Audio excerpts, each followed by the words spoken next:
Thanks for the good vibes. Thank you so much. பத்திரிகை நண்பர்களுக்கும் media நண்பர்களுக்கும் என்னோட மனமார்ந்த நன்றியை தெரிவிச்சுக்கிறேன். பிளாக் படம் அதாவது ஃபஸ்ட்டு கதை சொன்ன உடனே எனக்கு உடனே பிடிச்சி போச்சு. அப்படின்னா ஏன்னா பல ஹீரோஸ் கிட்ட சொல்லி பல டிராஃப்டை வந்து கிளியர் பண்ணி என்கிட்ட வரும்போது ரிஃபைன்டு டிராஃப்டாக வந்துருந்தது போல இருக்குது. ஸோ அப்போது அது கேட்ட உடனே எனக்கு நமக்கு எந்த கரெக்ஷனோ எந்த இப்படி மாற்றுங்க இப்படி பண்ணால் இப்படி நல்லாயிருக்கும் அப்படிங்கிற மாதிரி எதுவுமே சொல்லலை. கேட்ட உடனே ரொம்ப ஒரு மைண்ட் ட்விஸ்டிங்கான ஒரு ஃபிலிம். இவர் டைரக்டர் சொன்ன மாதிரி லெஃப்ட் பிரெயின் ரைட்டு பிரெயின் அப்படின்னா சொல்கிற மாதிரி கொஞ்சம் மக்கள் பார்க்கும்போது அவங்களுக்கு வந்து தேர்டையே ஓப்பன் ஆகிடும்னு நினைக்கிறேன். ஸோ அந்த அளவுக்கு இருக்கக்கூடிய ஒரு மைண்டை வந்து ஒரு சைக்கலாஜிக்கலான ஒரு ஃபிலிம்னு சொல்லலாம், த்ரில்லர்னு சொல்லலாம். ஒரு ஸ்டேஜில் வேறு இது ஹாரராக கூட அப்படிங்கலாம் கூட ஒரு கன்ஃபியூஷன் வரும். அண்ட் விவேக் பிரசன்னா சார் சொல்கிற மாதிரி அவருக்கு வந்து இந்த என் போர்ஷன் வருமா அப்படின்னு கேட்டார். அவரோட போர்ஷன் தான் முக்கியமான போர்ஷன் இந்த படத்தில். ஏன்னா அவர் தான் ரொம்ப ஒரு இந்த படத்துக்கான ஒரு எல்லா கொஸ்டின்ஸும் ஆன்சர்ஸ்க்கும், அதாவது இந்த படத்தோட கொஸ்டின்ஸ்க்கான ஆன்சர்ஸ் வந்து அவர் தான் கொடுப்பார் இந்த படத்தில். ஸோ ரொம்ப இன்ட்ரெஸ்டிங்காக இருக்கும். இது ஆக்சுவலி கொஞ்சம் யங்ஸ்டர்ஸ்க்கும் ரொம்ப பிடிக்கும். பீப்புள் வந்து இந்த பிரெயினை வந்து கொஞ்சம் ட்விஸ்ட் பண்ணுற மாதிரி ஃபிலிமாக இருக்கிறதுனால கொஞ்சம் இப்போ இருக்கிற பசங்களாம் வந்து நிறைய இந்த யூடியூப் அது இது நிறைய எக்ஸ்போஜர் வந்துச்சு. அண்ட் நிச்சயமாக இது வந்து இந்த கதை சொல்லும்போது எனக்கு வந்து இவங்க சொன்னாங்க இது வந்து ஒரு இங்கிலீஷ் படத்தோட ரீமேக் அப்படின்னு சொன்னாங்க. பட் நான் அந்த படத்தை பார்க்கல. ஐ ஸ்வேர் அந்த படத்தை நான் பார்க்கவே இல்லை. நீங்கள் சொன்ன கதையை அப்படியே வந்து நடிச்சிட்டேன். ஏன்னா அந்த படத்தை பார்த்து எதாவது இம்ப்ரூவைஸ் பண்ணுறோன்னு சொல்லி எதாவது கன்ஃபியூஸ் பண்ணிட போகிறோன்னு சொல்லி இந்த ஹோல் டீமோட அப்படியே அப்படியே ஒன்றி போய் இந்த படத்தை பண்ணோம். கிட்டத்தட்ட எல்லாம் இந்த படம் ஃபுல்லாகவே பிளாக்னு சொன்னது ரொம்ப முக்கியமான காரணம். ஃபஸ்ட்டு இந்த படம் ஃபுல்லாகவே நைட் ஷூட் தான் பண்ணோம். ஸோ கன்ஃபியூஸ் ஆயிடுச்சு எங்களோட சிஸ்டம் எல்லாம். ஸோ ஒரு இந்த ஸ்பேன் ஆஃப் 2 months நாங்கள் இந்த படத்தை ஷூட் பண்ணோம். அண்ட் உண்மையிலே ஒரு பியூட்டிஃபுல்லான ஒரு எக்ஸ்பீரியன்ஸாக இருந்தது. எனக்கு ஒரு புதுமையான ஒரு எக்ஸ்பீரியன்ஸாக இருந்தது. அண்ட் இந்த என்னோட நிறைய ஒரு 21 இயர்ஸ்ன்னு சொல்லி பயங்கரமாக என்னை வந்து கொஞ்சம் வயசான ஆள் மாதிரி காட்டுறாங்க. பட் இந்த 21 இயர்ஸில் எனக்கு வந்து ஒரு புதுமையான ஒரு எக்ஸ்பீரியன்ஸாக இருந்தது. என்னோட ஃபர்ஸ்ட் 10 இயர்ஸில் வந்து நான் நிறைய கொஞ்சம் எக்ஸ்பெரிமெண்டலான ஃபிலிம்ஸ்லாம் ட்ரை பண்ணேன். அந்த பாணியில் அந்த ஒரு இதில் இந்த படம் வந்து ஒரு இந்த நெக்ஸ்ட் ஒரு வர படங்களில் வந்து எனக்கு வந்து ஒரு புதுமையான ஒரு படமாக இருந்தது. சாதாரணமாக என்னோட big fan of thriller films. ஏன்னா எல்லாம் போய் பிடிச்சி கடைசியில் இவன் தான்ப்பா பண்ணா அப்படிங்கிற மாதிரி சொன்னோன்னா திரும்ப பார்க்கவே தோணாது. அது செகண்ட் ஒரு ரிப்பீட் ஆடியன்ஸ்க்கான ஒரு ஃபிலிமாக இருக்காது. பட் இந்த படம் வந்து புரியறதுக்கே திரும்ப இன்னொரு வாட்டி பார்க்கணும். அதாவது இந்த ஃபர்ஸ்ட் டைம் அதாவது புரியறதுக்குன்னா இந்த சென்ஸ் ஏதோ ஒரு பயங்கரமாக சொல்கிறாங்க, பட் இந்த பாயிண்ட் ஆஃப் வியூவை திரும்ப இன்னொரு வாட்டி பார்ப்போமே அப்படிங்கிற மாதிரி இருக்கக்கூடிய ஒரு படமாக இருக்கும். ஸோ பாலா அவர்கள் வந்து உண்மையிலே இந்த கதையை ரொம்ப பியூட்டிஃபுல்லாக ஹேண்டில் பண்ணியிருக்காரு. அண்ட் வெரி ஃபியூ கேரக்டர்ஸ், அந்த ஃபியூ கேரக்டர்ஸ் ரொம்ப என்கேஜிங்காக இருக்கும். சாதாரணமாக வந்து பல படங்கள் பல ஒரு சாங்கு அந்த மாதிரிலாம் இருக்கிறத விட இப்போ கொஞ்சம் எவ்வளோக்கு எவ்வளோ என்கேஜிங்காக இருக்கும் அப்படின்னு. இப்போ நான் வந்து சமீபத்தில் இந்த ஓடிடி பிளாட்ஃபார்ம்ஸோட ஹெட்ஸ் எல்லாம் மீட் பண்ணும்போது அவங்க வந்து இந்த அட்டென்ஷன் போகாமல் இருக்கிறதுக்காக தான் படங்கள் நிறைய எடுக்கிறாங்க. ஏன்னா ஏதாவது ஒரு காமெடி பார்க்குறோம், ஏதோ ஒன்று இது பண்ணுறோம், சாங் ஒன்று பார்க்குறோம், டக்குன்னு பசங்க வந்து வாட்ஸ்அப் பார்க்குறாங்க, இன்ஸ்டாகிராம் பார்க்குறாங்க, படம் ஓடினே இருக்கும். அப்படியே மேலே இந்த பால்கனிலேருந்துலாம் பார்க்கும்போது பார்த்தா அப்படியே நிறைய ஃபோன்ஸ்லாம் ஆனாகவே இருக்கும். சரி, இது ஃபோன் வந்து ஆன் பண்ணி அவங்களுக்கு அந்த என்டர்டெயின்மெண்ட் பிடிக்கல, இந்த என்டர்டெயின்மெண்ட் பிடிக்கிற அளவுக்கு இருக்கே அப்படிங்கிற மாதிரி இருக்கும். ஸோ அப்போது இந்த மாதிரி ஒரு படம் பண்ணும்போது நிச்சயமாக அவங்களுக்கு வந்து ஒரு ஃப்ரேம் மிஸ் பண்ணிட்டா கூட கதை வந்து நம்ம மிஸ் பண்ணிட்டோமே அப்படிங்கிற மாதிரி இருக்கும்.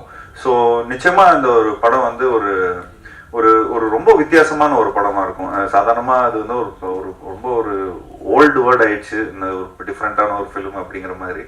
பட் இந்த ஒரு படம் வந்து வித்தியாசமான ஒரு படமாக இருக்கும், அதே மாதிரி ஒரு சுவாரஸ்யமான ஒரு படமாக இருக்கும். ஸோ இந்த படத்தில் ஒர்க் பண்ண எல்லா டெக்னீஷியன்ஸும் ரொம்ப மெனக்கட்டு ரொம்ப கஷ்டப்பட்டு ஒர்க் பண்ணியிருக்காங்க. ஸோ ஆப்வியஸ்லி கோகுல் இந்த படத்தோட சினிமாட்டோகிராஃபர் அவர் வந்து இந்த left brain right brain logic தான் லெஃப்ட் பிரெயினில் வரும். அதான் அந்த logic creative brain is always என்ன வேணாலும் நம்ம சொல்லிக்கலாம். அது கொஞ்சம் அனிமேஷன் மாயாஜாலம் அதெல்லாம் அதில் வரும். பட் இந்த படத்துக்கு வந்து அந்த லெஃப்ட் பிரெயின் வந்து ரொம்ப இம்பார்ட்டன்ஸ் கொடுக்க வேண்டியதாக இருக்குது. ஏன்னா it has to make a lot of logic. இந்த லாஜிக் இருந்தால் தான் இந்த ஸ்கிரிப்ட் இப்படி ஒர்க் ஆகும். So it was lovely working with you, Google, and thank you so much. And obviously obviously இந்த மாதிரி ஒரு படத்துல வந்து நீங்க எல்லாருமே உங்க டீமுக்கு என்னோட நன்றியை தெரிவிச்சுக்கிறேன். அண்ட் ஒரு விஷயம் நான் சொல்லிக்கிறேன், நான் தான் உங்களோட என்டர்டெயின்மெண்ட்டு. ஏன்னா இந்த படம் ரொம்ப பயங்கரமான த்ரில்லராக இருக்கும், ரொம்ப ஒரு ஷூட்டிங் ஸ்பாட்டே ரொம்ப இன்டென்ஸா இருக்கும். அண்ட் டைலாக்ஸ்லாம் ரொம்ப ட்விஸ்டடாக இருக்கும். அண்ட் ஈவன் பிரியா பவானி சங்கர் அவங்களும் இந்த படத்தில் டைலாக்ஸ்லாம் பேசும்போது எப்படி நான் இது சொல்கிறது, எப்படி இது பண்ணுறது, அப்பப்போ கொஞ்சம் வாக்குவாதமும் வந்துட்டு இருக்கும் டைரக்டரோட. பட் அப்போது நம்ம வந்து கதையாக நம்ம அதை அண்டர்ஸ்டாண்ட் பண்ணும்போது பார்த்துக்கிட்டிங்கன்னா அது ரொம்ப ஒரு அந்த டைலாக் கூட ரொம்ப இம்பார்ட்டண்ட்டாக இருக்கும். அந்த அந்த அந்த படத்துக்கான ஒரு அந்த கதையோட கருவுக்கு ரொம்ப இம்பார்ட்டண்ட்டாக இருக்கும். அண்ட் எடிட்டர் சார் ரொம்ப நல்லா இருக்குது, அதாவது ட்ரெய்லர் ரொம்ப பியூட்டிஃபுல்லாக இருக்குது. உங்களோட படங்கள் எல்லாமே சூப்பராக பார்த்து ரசிச்சிருக்கிறேன். அண்ட் நீங்கள் உங்களுக்கு ஆக்சுவலி 2 படம் ரிலீஸ் இந்த இந்த இந்த இந்த ரிலீஸில். ஸோ நிச்சயமாக உங்களுக்கு வந்து ஒரு dilemma, left brain right brain தான் உங்களுக்கும் இந்த இது இருக்கும்.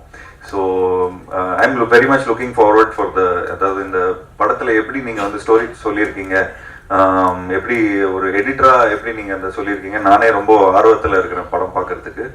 And obviously working with Priya was good. And Priya வந்து நான் ரொம்ப வருஷமாக எனக்கு தெரியும். லைக் அவங்க எனக்கு இன்டர்வியூ எடுத்த காலத்துலேருந்து இன்னும் வரைக்கும் ஷீ இஸ் லைக் நிறைய ஷோஸ்லலாம் நான் பார்த்துருக்கேன்.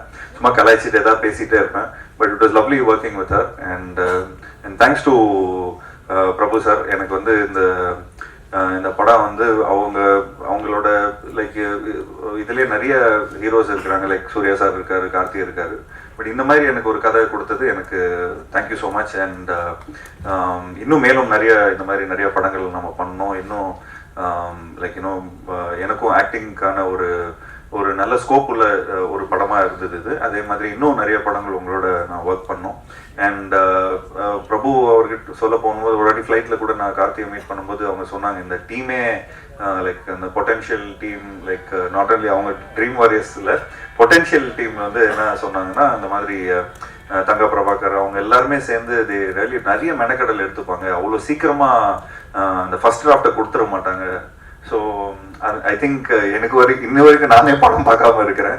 டப்பிங்கில் பார்க்கும்போது எனக்கு உண்மையிலேயே ரொம்ப ஒரு மாதிரி ரொம்ப எங்கேஜிங்காக இருந்தது. என் கூட இருந்த ஃப்ரெண்ட்ஸ்லாம் கூட வந்து நான் கொஞ்சம் டப்பிங் பண்ணும்போது கொஞ்சம் சரி ஒரு 2-3 ஃப்ரேம் பாரு, ஒரு ரீல் பாரு, அப்படின்னு எப்படி இருக்குது படம் பாரு அப்படின்லாம் நான் சொல்லியிருக்கிறேன்.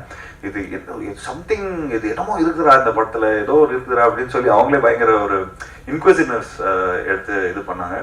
And thanks for giving me this beautiful film. And வேறு ஏதாவது மிஸ் பண்ணிட்டேன்னா, சாம் வந்து ஏற்கனவே நாங்கள் கொரில்லாவில் ஒர்க் பண்ணியிருக்கிறோம். அண்ட் அதில் அந்த யாரடி நீங்கள் அந்த சாங் வந்து உண்மையிலேயே ரொம்ப ஒரு சூப்பர் சாங். அண்ட் அந்த பாடியில் இந்த சாங்கும் நிச்சயமாக மக்கள் மத்தியில் போய் ரீச் ஆகும்னு நினைக்கிறேன்.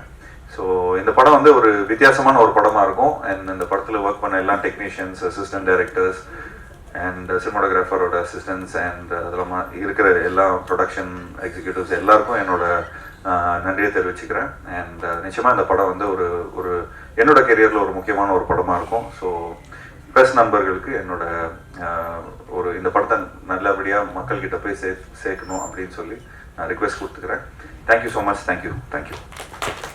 கிட்ஸ்க்கும் அவருடைய காட்சிகள் 2K கிட்ஸ் உட்பட அனைவரும் ரிலேட் பண்ணி கொண்டாடக்கூடிய, செலிப்ரேட் பண்ணக்கூடிய ஒன் phenomenal actor. நான் ஏற்கனவே சொல்லியிருந்தேன், 21 years of சினிமாவில் அவர் பண்ணாத கேரக்டர் எல்லாத்தையும் அவ்வளோ ஏர்லியா சைக்கலாஜிக்கல் த்ரில்லர் ஆகட்டும், சூப்பர் ஹீரோ ஃபிலிம்ஸ் ஆகட்டும், அதை அட்டெம்ப்ட் பண்றதுக்கான முயற்சியை தொடங்கி வச்சது பிள்ளையார் சொல்லி போட்டது நிச்சயமா ஆக்டர் ஜீவா அவர்களா இருப்பாங்க அப்படிங்கிறதுல மாற்று கருத்து இல்லை. அவ்வளோ வண்டர்ஃபுல் ஃபிலிம்ஸோட சேர்த்து இந்த அந்த சயின்டிஃபிக்கான ஒரு ஹாரர் ஃபிலிமையும் அவங்க முயற்சி பண்ணியிருக்காங்க. அக்டோபர் 11ஆம் தேதி இது வரப்போகுது அப்படிங்கும்போது ரொம்ப ரொம்ப சந்தோஷம். அண்ட் ஸ்பெஷல் மென்ஷன் சார், நிச்சயமா ஃபர்சி தமிழ்ல பெரிய அளவுக்கு கொண்டாடப்படும் பொழுது அதுல நாங்க ஷாஹித் கபூர் அவர்களை தாண்டி ஜீவா அவர்களை தான் பார்த்தோம் அப்படிங்கிறது நான் உங்ககிட்ட தெரிவிச்சுக்கணும்னு ஆசைப்படுறேன்.